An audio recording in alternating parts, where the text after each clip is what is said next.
15 and counting. Touchdown Alabama Magazine's premier football show coming to you live from the Woodland Apartments here in Tuscaloosa, Alabama. I'm joined once again by my partner in crime, Ivan White. Ivan, how you doing today? Pretty good. How about yourself today? Doing just fine, Ivan. Well, this week, Ivan, especially tomorrow, is the 2014 NFL Draft live from the Radio City Music Hall in New York City. Ivan, how exciting is this? You know, all the pre-draft hype, it's going to come to an end finally tomorrow night. You know, all these draft picks, all their dreams are going to come true. So I'm extremely excited. I mean, this is one of the best draft classes we've seen in a couple years. So I'm extremely excited, not just for all the draftees, but the Alabama draft class this year is pretty locked and loaded this year too. Alabama draft class looks to be very promising. Since 2007, Ivan, Alabama head coach Nick Saban has managed to place 36 players in the NFL draft. 14 of those 36 players were first-round picks, and 4 of those 14 of those 36 players are Super Bowl champions. So, how much has Coach Saban managed to run the gamut when it comes down to putting players in the NFL draft? You know, putting players in the NFL draft has never been that big of a problem for the university, but I mean, under the Saban era, we've seen the first round numbers increase dramatically. So I want to see, even though this year it's not going to be as high as normally in the past it's been, but you know, we still have players between those mid-level rounds, between the 3rd and the 6th rounds, that can get the job done on the field. We're just got to see where they get drafted at.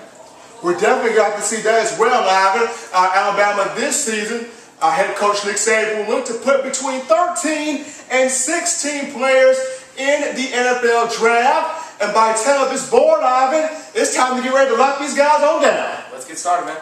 Let's get started with A.J. McCarron. We talk about the proof is in the pudding with this guy, Ivan. Finished his career at Alabama with a completion percentage of 66.8, a 9,019 passing yards, 77 touchdowns, 15 interceptions. He has the hardware to show for it with the 3 national titles and the 2 Southeastern Conference titles. Where do you see Mr. McCarron going or falling in this draft? Let's see. I'm going to try and be as honest as I can right now, so I'm going to come over to the board and write real quick. I see A.J. McCarron going in the 3rd round. I have him dropping a little bit, but the team I have him going to is good. Y'all going to be happy. I have him going to the New England Patriots, because I feel like they have a problem getting ready to come up with them, and that's Ryan Mallett is an impending free agent after this year. So you're going to need a backup that can solidify that role and learn under arguably one of the greatest quarterbacks of all time in Tom Brady. A.J. McCarron is that perfect example. Ryan Mallett, the quarterback out of the SEC, didn't have the championship experience as A.J. did, but he did have the SEC experience coming out of the toughest conference in all of college football. So I believe A.J. going to the New England Patriots would be the best fit, and I do see him getting drafted there. Again, 3rd round is a little bit lower than what people are predicting, but that's my prediction. 3rd round, Ivan, come on. 3rd round? Yep, but I got him in 3rd round. I just don't. He has 2nd round talent. I just don't think he has the 2nd round buzz that he needs to be. You know, I have other players going to be drafted in the 2nd round. Blake Bortles, they say rumors can happen, drafted in the 2nd round. I don't see it happening. Teddy Bridgewater's draft stock is falling. Now he's got him going in the 2nd round. So you should never know. To be on the safe side, I'm going with A.J. McCarron in the 3rd round, New England. Well, I was going A.J. McCarron to New England in the 3rd round. I'm going to actually, me coming over in the blue here, I'm going to actually have A.J. McCarron going in the 2nd round, early 2nd round, to the New Orleans Saints. Reason why?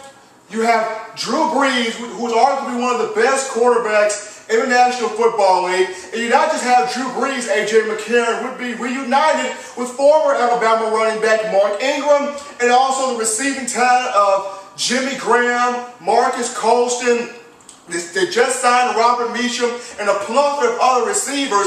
A.J. McCarron would have the receiving talent to work with. He would have a balanced running game with Mark Ingram and Pierre Thomas. He has a veteran offensive line, and let's not forget that great front office with the likes of head coach Sean Payton. So I honestly see A.J. McCarron going to the 2nd round to the New Orleans Saints. Yep, and he'll be, like you said, he'll be reunited with his former teammate in Mark Ingram as well. And as Alabama fans, they'd like to see. They don't have to travel that far to go see 2 of their best players of all time.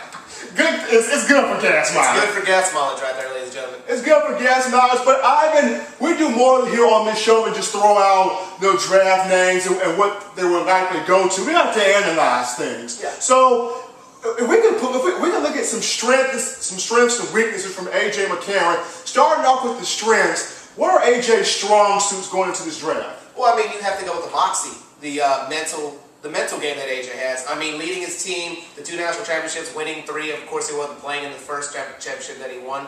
But, he has the leadership role that a lot of players don't really have, questions of leadership, the Johnny Manziels. Teddy Bridgewater's only got it done one time in a major bowl game. A.J. McCarron has what you need. And in going to the physical aspects, he has a great long ball. When he throws the ball downfield, I don't know how many times we saw Amari Cooper and him just hook up, especially in that Auburn game. I know there's a lot of bad memories after what happened at the end of it. We'll just leave that alone. One iron ball. Exactly. But I mean, you've seen it in the SEC title game a year ago against Georgia. That beautiful long pass to get the touchdown, and that was a determining factor in the game-winning touchdown for Alabama in that game. So the long ball. If that's going to be the strengths I have for him. Steven, what about yourself? My strengths for A.J. McCarron, I was going to go with leadership and deep ball ability. I'm going to go with ball placement and decision making. When you talk about A.J. McCarron going back to 77 touchdowns, 15 interceptions, he rarely turns the ball over. He learned from head coach Nick Saban that if a possession can end with a kick, whether it be a punt, field goal, or extra point, 9 times out of 10, you're going to win those ball games. A.J. McCarron puts the ball in the right spots. He recognizes his personnel, and he is able to break down defensive coverage schemes and get the ball to the right guy over the middle of the field or wherever the receiver may be. But as far as the weaknesses, Ivan, what must A.J. work on to really bring up his game a lot more? Well, there's only one determining factor I've seen, and unfortunately it came up on the Sugar Bowl this year.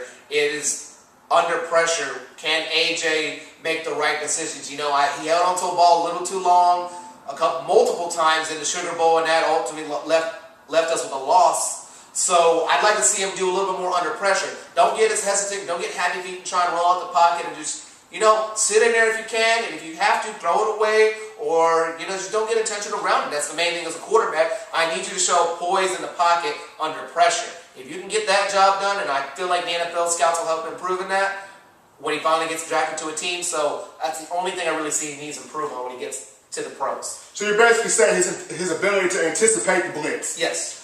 You're going to go with that, and that's a good one. I'm going to go with, as far as A.J. McCarron, weaknesses, things he needs to work on is concerned, I'm going to go with going through all progressions, checking progressions. We saw sometimes during the regular season in some instances where A.J. McCarron forced the ball. I remember the Colorado State game, Alabama was up 24-6.